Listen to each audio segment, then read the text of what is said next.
રાજકોટના suspended TPO Mansukh સાગઠિયાની ઓફિસમાંથી મળી આવેલ સોનાના દાગીનાનો મામલો। રાજકોટના નામાંકિત 3 રાધિકા શિલ્પા પ્રેમજીવાજી જ્વેલર્સને ત્યાંથી ખરીદ કર્યા હોવાની મનસુખ સાગઠિયાએ કરી છે કબૂલાત। એસીબી દ્વારા ત્રણેય માલિકોની કરવામાં આવી પૂછપરછ।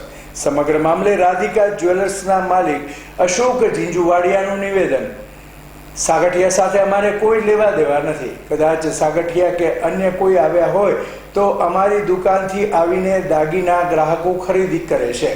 અહીં બિલ ઉપર અમારે માલ વેચવાનો હોય છે। સાગઠિયાએ નિવેદનમાં જણાવ્યું હતું કે બિલ નથી। અમે એસીબીની ટીમે પૂછ્યું હતું કે સાગઠિયા અમારે ત્યાંથી દાગીના ખરીદ્યા હતા। દુકાનમાંથી જે ગ્રાહક આવે તેને બિલ વગર અમો દાગીના વેચતા નથી। સાગઠિયા કે અન્ય કોઈ વ્યક્તિ આવ્યું હોય તેની જરૂરી નિયમ મુજબ પાન કાર્ડ કે આધાર જે રજૂ કરે તેના દાગીના વેચતા હોઈએ છીએ। અમારે ત્યાંથી ક્યારે દાગીના લેવા આવેલા, તે ક્યારે આવ્યા અને ક્યારે ખરીદી કરી તેની કોઈ તારીખ નથી। બિલ ઉપર અમે માર્કેટ ભાવે દાગીના ખરીદી કરીએ છીએ। અમો 10 વર્ષથી હોલમાર્ક ઉપર જ દાગીના બનાવીને વેચીએ છીએ। દાગીના ક્યારે બન્યા અને કોને ખરીદ્યા અને આપ્યા એ ખબર નથી। 2018 સુધી 5 લાખનો નિયમ હતો। હવે 2 લાખની ખરીદી ઉપર પાન કાર્ડનો નિયમ છે। અમારે સ્ટાફ પર 10 થી 12 મહિને ફરી જતો હોય છે। અમારી દુકાનના ઓપનિંગમાં ઘણા લોકો આવ્યા હતા, તે પૈકી સાગઠિયા પણ હતા। વધુ માહિતી અશોકભાઈ ઝીંઝુવાડિયા રાધિકા જ્વેલર્સના માલિકે આપી હતી। અહેવાલ વિજય મકવાણા।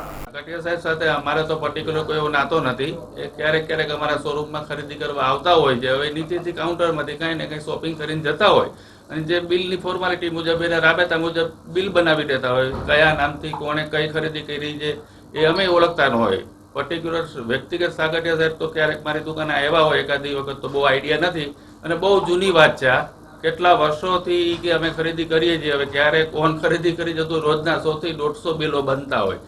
દરેક ગ્રાહક પોતપોતાના જે કંઈ એડજસ્ટમેન્ટ હોય એ પ્રમાણે નામ લખાવતા હોય। જેની ખરીદી હોય, કોઈના માટે હોય, કોઈ બીજાને દેવા લેવાનું હોય તો એ આપણને ખબર ના હોય અને ખરીદી કરી ગયા છે। અને રોકડેથી ક્યારેક એમને કંઈ જૂનું સોનું બી આપ્યું હોય તો બી ખ્યાલ નથી। ક્યાં નામથી બિલ છે એ બી અમને ખ્યાલ ન હોય। પર્ટિક્યુલર એમના નામના એ કંઈ બિલ નહોતા, પણ એને કોઈને કોઈ નામથી બિલ બનાવ્યા છે। એમને બધા બિલો એમને સાહેબે પોતે કીધું છે, સાગઠિયા સાહેબે, કે મેં કોઈ બિલ સાચવા નથી। બાકી એમનો લુકઆઉટ છે, અમને તો કઈ ખ્યાલ નથી। એસીબી એ તમારી સાથે શું વાતચીત કરીને તમે શું એસીબી સાહેબે કીધું કે આ સાહેબ તમારે ત્યાંથી ખરીદી, આ નામના કઈ ખરીદી થઈ છે, એના પર્ટિક્યુલર નામથી કોઈ બિલ અમારે ત્યાં બન્યા નથી। ખાલી ચોખવટ કરી છે। ઘરેણા લઈને આવ્યા હતા કે કઈ રીતે? ઘરેણા લઈને અહીંયા આવ્યા હતા એસીબી? ના, ઘરેણા ફોટા અમને બતાવ્યા હતા, પણ ફોટા ઉપર એટલો બધો આઈડિયા ના આવે। ઘરેણા તો અમને ઘણા, અને રાજકોટમાંથી ઘણી જગ્યાએથી અલગ અલગ જગ્યાએથી શોપિંગો કરી છે। એમને ગોંડલથી બી ખરીદી કરતા, અલગ અલગ।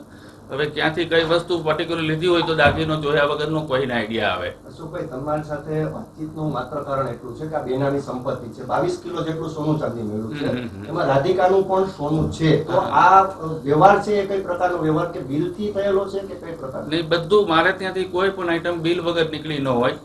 બિલ શું નામથી લીધું એ અમને ખ્યાલ ન હોય, કેમ કે એ બધું સેલ્સમેનો નીચે બતાવીને નીચેનો વહીવટ કરી દેતા હોય। અમારે ત્યાં બીજું કોઈનું એકાઉન્ટ નથી, એના નામના એકાઉન્ટની અંદર કોઈ બિલ પર્ટિક્યુલર બિલ નહોતા, પણ કોઈને કોઈ નામથી બિલ બનાવતા હોય, જે એની ફોર્માલિટી મુજબ ક્યારે આધાર કાર્ડ, પાન કાર્ડની રિક્વાયરમેન્ટ હોય તો એ લોકોએ આપ્યા હશે।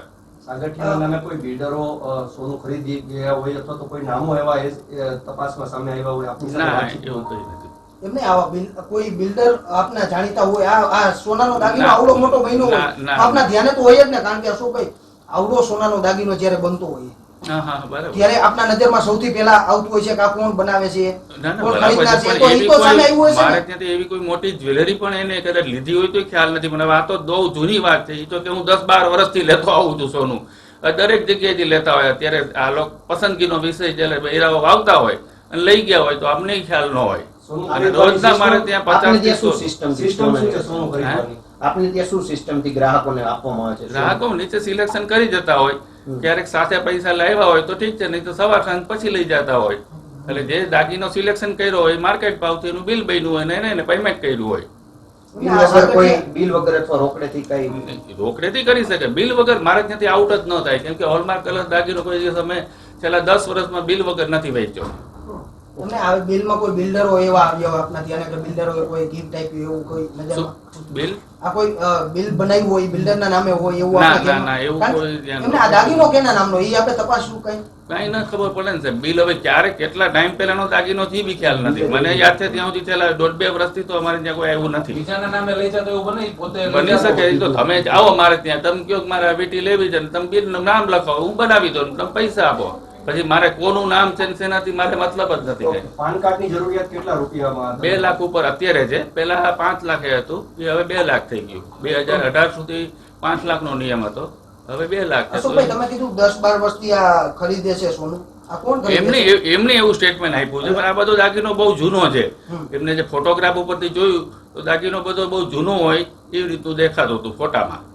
બીજા કેટલા એવા રાજકોટના બિલ્ડર જે સોની વેપારીઓ છે ત્યાંથી સોનું આપની સાથે ખરીદ્યું એવું કોઈ ના સાથે? ના, એવું કોઈ પર્ટિક્યુલર આલો કે ભાઈ મને આપો આના માટેનું સોનું, એવી કોઈ વસ્તુ મારે ત્યાં બની નથી. એમને આપના સાથે કોઈને બોલાવ્યો હોય ત્યાં એસીબી એવા કોઈ ના, કોઈ નહીં.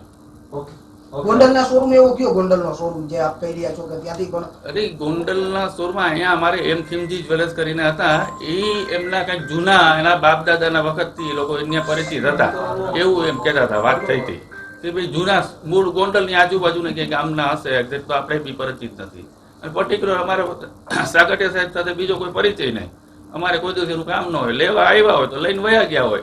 સાગઠિયાના ઘરના છે કોણ છે તો સ્ટાફ નહીં ન કરે, સ્ટાફ 12 મહિને ફરતો રહેતો હોય. એટલે આપ સાગઠિયાને ઓળખો છો કે નથી ઓળખો? હે સાગઠિયા સાહેબને ઓળખો છો કે નથી ઓળખો? હા, સાબરમતી જન્મે ઓળખું છું. પર્ટિક્યુલર 1-2 વખત આવ્યા ને ત્યારે કોઈ પરિચિત કરાવેલા, આપણે હાય હેલો કરવા માટે ફોર્માલિટી માટે જતા હોય. ત્યારે શું કરવા આવ્યા તેઓ? કંઈક એમ જ ખાલી મળવા આવ્યા હોય કે કંઈ જોવા આવ્યા હોય. અમારા ઓપનિંગ ટાઈમે આંટો મારવા આવ્યા હતા.